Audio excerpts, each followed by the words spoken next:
moved to Santa Cruz to opened a restaurant called Sestri. I came here and walked into Santa Cruz having heard all kinds of things like, dude, you don't want to own a restaurant here. When the surf's up, all your waiters are going to call in sick.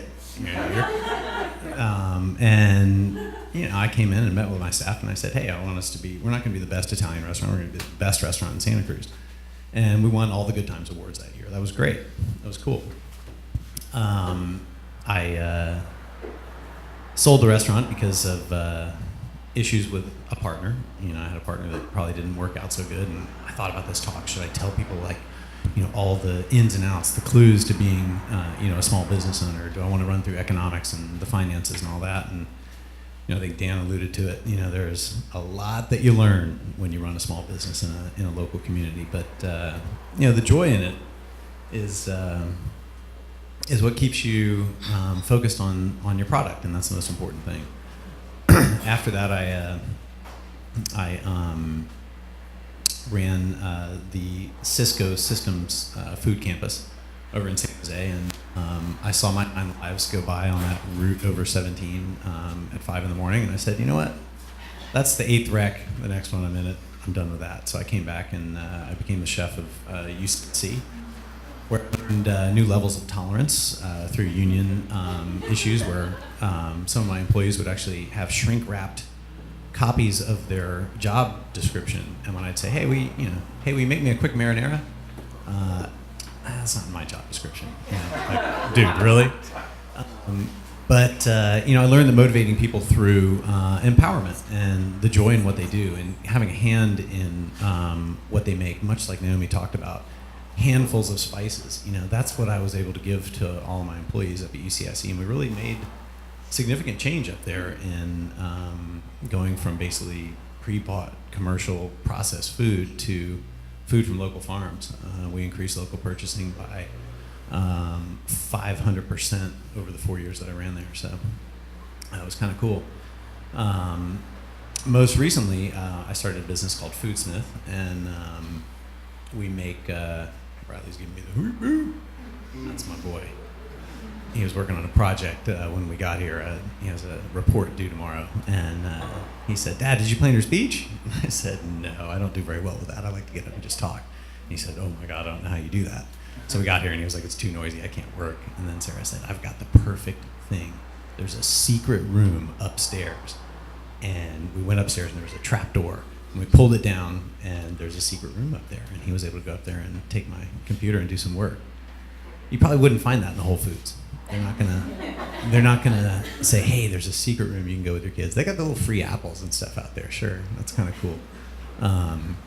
But you know, that's not what you get when you have a local business. When I walked into the bathroom and there was Pokemon cards on the back of the toilet, I was like, I'm in the right place.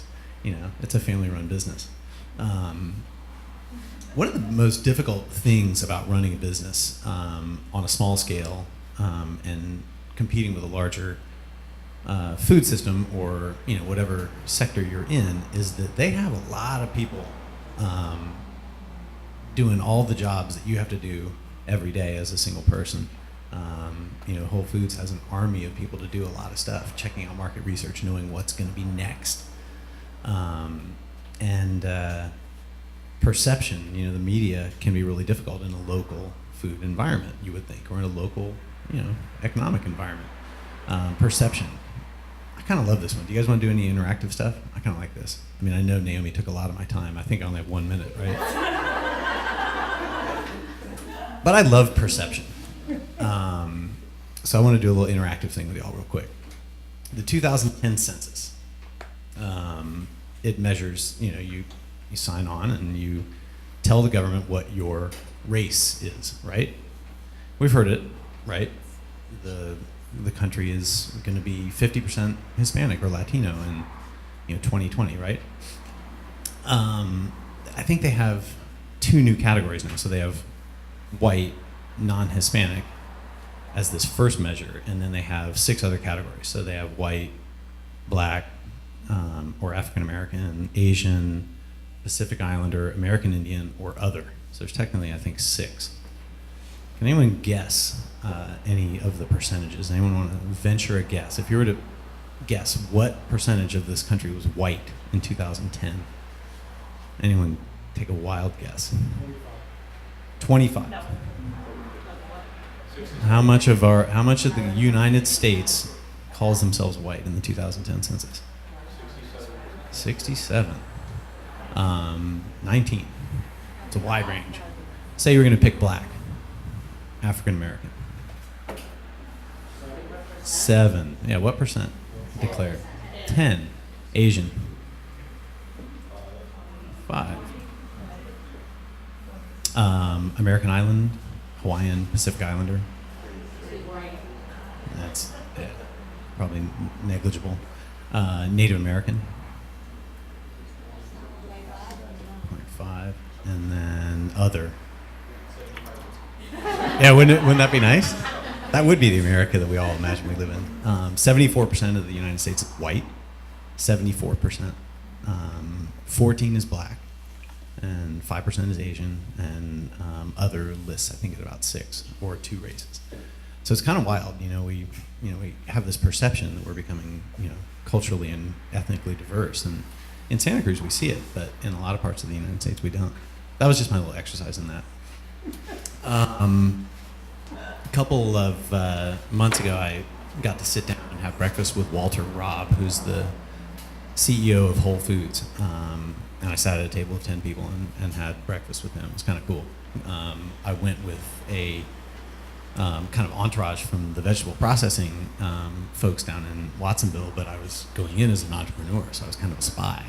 And I got to listen to all the things that he was going to direct Whole Foods to do in the future. And one thing that really struck me was that he said that the future is not local, the future is locale, Locale, locale. And I thought about that, and I thought, that's kind of cool. It's like, okay, all you have to do is tell a story, because I was an entrepreneur, right? Like, you just say, hey, this quinoa is made from, is grown by, impoverished women in Peru, and we're giving them an opportunity. And then, the more I thought about that, I thought, wait a minute, that's kind of a cop-out. I mean, they have the opportunity to, embrace local, and they do. Whole Foods is great at that. There's a lot of local stuff on the, on their menus and in all the produce sections for sure. But when they said, hey, locale is our new story, I thought, maybe there's something to be said about that. When I went into Whole Foods one day, I'd heard that they had these, I don't know why I'm bagging on Whole Foods. It's just, like I said, I don't play in my speeches, right? I went in there because I'd heard that they had really cool produce displays, and I was working as the chef for the city school system, and I wanted to take pictures of their produce displays because we were trying to improve our salad bars to make them look more appealing, to have some color diversity. I went in there and snapped some pictures with my iPhone. A security guard came out and said, I have to confiscate your phone. And I was like, wait, what? It's like taking pictures of vegetables. And they said, no, you're not allowed to take pictures in here. And I was like, wow. Like I said, I walked in here and there was a Pokemon card on the back of the toilet. There's a big reason to work locally, and the dollars don't always come. I have never counted my paycheck in dollars. I've counted my paycheck when a lunch lady at Santa Cruz City Schools at Bayview Elementary calls in sick, and I get to go work that shift, and a kid comes up to me and says, can we have sushi tomorrow? Oh, that's money in the bank. Starting a local business is not easy.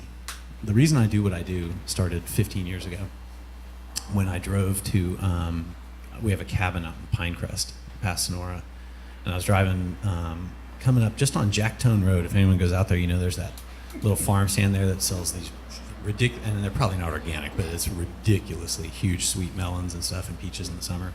Right, I don't even remember the name of the market. It's the bomb.